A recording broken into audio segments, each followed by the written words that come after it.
Risa Hontiveros na milipit sa galit dahil sa halos 4 na buwang pagkatenga ng impeachment article. Pagpalibanan ni Senate President Chis Escudero, ikinatuwa ng libo-libong mamamayan. Pero bago ang lahat, kung hindi pa kayo nakapag-subscribe sa channel na ito, please do subscribe para mas maging updated pa kayo sa mga susunod kong mga videos. Praning na praning at atat na atat ang mga desperada sa impeachment ni VP Sara Duterte. Halos hindi na makatulog sa kaba si Risa Hontiveros dahil hindi matanggap ang pagliban ng impeachment process at napipitong pagbasura nito.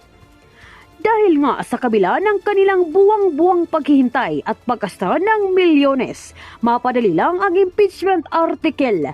Maaring uuwi na naman silang bukya at luhaan. Divine justice para kay VP Sara, pumapabor na nga ba? Ugat ng hindi mapakaling mga politikong naglalaway sa kasalukuyang Vice Presidente. If I may. Salamat, Abi, Mr. President. Mr. President, the 1987 Constitution demands that the Senate continue with the impeachment proceedings already initiated without further delay. The rulings of the Supreme Court make it clear that first, impeachment is a non-legislative function of the Senate. This is Chavez versus Judicial and Bar Council, GR number 202242, 16th April 2013. And second, that non-legislative functions of the Senate are not affected by the shift from 19th to 20th Congress. This is the case of Pimentel Jr. versus Joint Committee of Congress, GR number 163783, 22 June 2004. It is true that the 19th Congress cannot bind the 20th Congress and all unfinished business will be terminated. But this is only true for any work done by us in the exercise of our legislative functions. Napakahalagang mandato po ng saligang batas ito, klaro at walang kalabuan. Once we receive the articles of impeachment, trial by the Senate shall forthwith proceed. Hahatulan tayo ng sambayanan kung hindi natin ginampanan ang tungkulin na ito sa sambayanan. Salamat, Abi, Mr. President. Noted and entered into the records. Majority Floor Leader. Yes, Mr. President, next to explain her votes on the following measures. Senate Bill number 2805, strengthening the Movie and Television Review and Classification Board. Senate Bill number 2965, free funeral services. And last but not the least, the Senate Bill number 2975, or the revised animal welfare, is Senator Grace Poe, the principal sponsors of the said measures. I move that she be recognized. The lady is recognized. You may proceed, ma'am. Thank you, Mr. President. Mr. President, I would like to thank the sponsor, Senator Robin Padilla, for prioritizing this measure on the MTRCB Act. Hindi po madali na idepensa ito dahil pagdating talaga sa freedom of expression at mga tanong kung ito ba'y prior restraint or censorship, mahirap talagang debate dyan. Kaya congratulations kay Senator Robin dito sa ating panukala na naipasa na ako po ang isa sa mga main authors nito. Alam natin na mabilis magbago ang panahon. Hindi dapat mapag-iwanan ang polisiya ng MTRCB. Nasa panahon pa ng Betamax, di ba? So we need a board that can act and respond not just with authority but with clear guidelines and tools to keep up in this digital age. We've always been an advocate for self-regulation. Dapat bago dalhin pa sa MTRCB, ang mismong mga producers na ang nagbibigay ng kanilang mga suggested classification. Kaya nga sa telebisyon, makikita ninyo, bago pa lang ipalabas, nung panahon natin, nandyan na yung SPG, o kaya kung ano pang mga ibang rating na kailangan ay mapaalala sa mga magulang. Isa pa po, sa panahon ngayon, hindi naman kaya ng MTRCB na lahat ng streaming devices ay ma-review. Kaya importante ang panukala na ito. Para rin ito sa mga storytellers.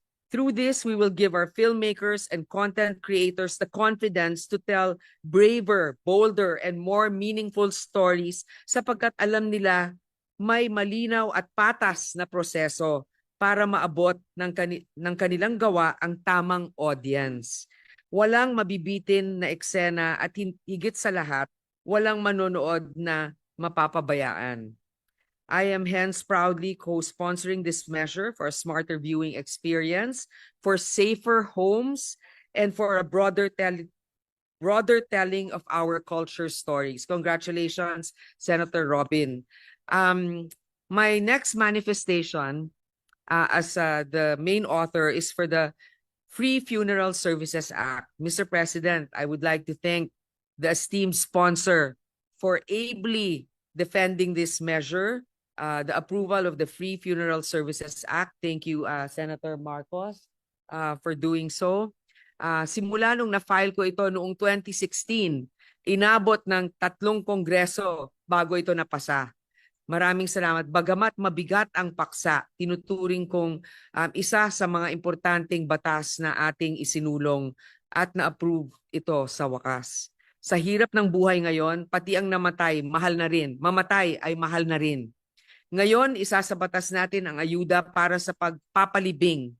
Kasalukuyang nagbibigay ang DSWD ng 1,000 hanggang 50,000 para sa funeral services at 10,000 para sa mga biktima ng kalamidad.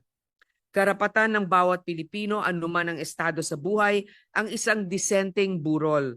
Ang burol ay hindi lamang para sa yumao kundi para rin sa mga naulila.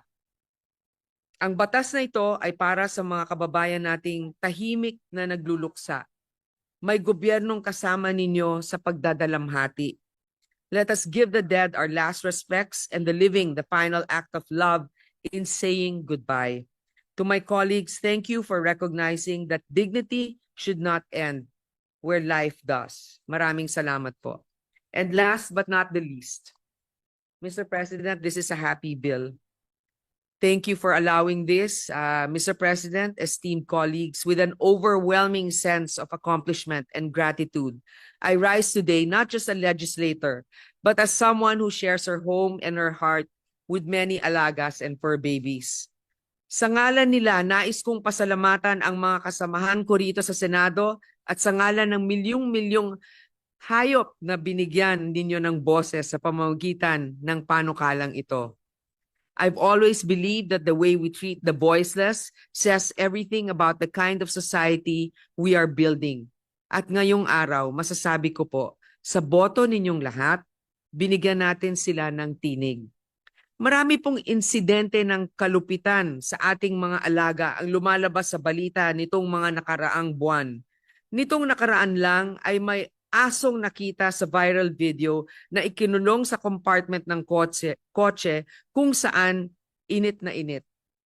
At makakalimutan ba natin noong Marso lang ay isang foreigner ang sumipa sa isang kuting na siyang naging dahilan ng pagpanaw nito. Sa mga ganitong pagkakataon, sino po ang titindig para sa kanila? That's why the passage of the Revised Animal Welfare Act is necessary. The bill is not merely a token legislation. We cannot continue treating animal protection as an afterthought. It is a response to cruelty, yes, but more importantly, it is a declaration of dignity. Kapag tinatanong ako ng mga anak ko kung bakit sobrang concerned ko dahil sa aming mga alaga, hindi sa lahat ng hayop, simple lang ang sagot ko, kasi walang nasasayang na kabutihan. Ang malasakit ay hindi lang para sa hayop. Umaabot yan sa tao sa bawat komunidad at sa bawat bansa. Gusto ko rin magpasalamat sa chairperson, Cynthia Villar ng Committee on Agriculture, for letting me shepherd this bill. She knows that this cause is personal and that I have been championing this advocacy since I was first set foot in the Senate 12 years ago. I would also like to thank our minority leader for allowing this bill to pass. I know that he's seen that many of us here have a deep concern for animals and their welfare. Hindi lamang ito sa pag-aalaga sa kanila, kundi pagbibigay rin ng tulong sa mga tao, halimbawa kung nakagat o may mga rabies outbreak na problema. Gusto ko sanang hilingin rin na alam ko sa House of Representatives, marami sa kanila doon ang may mga alaga rin. Hindi lang aso, hindi lang pusa. At marami sa kanila ang talagang may malasakit para sa animal welfare. Sana naman sa mga nalalabing araw nitong kongreso na ito ay maipasa na rin nila ang kanilang version.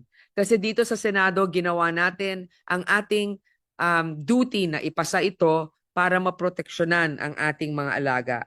Sa mga kapwa ko mangbabatas, thank you for recognizing that a humane society is not just measured by how we treat each other, but also by how we treat the vulnerable. The revised Animal Welfare Act is your legacy too. Maraming salamat po.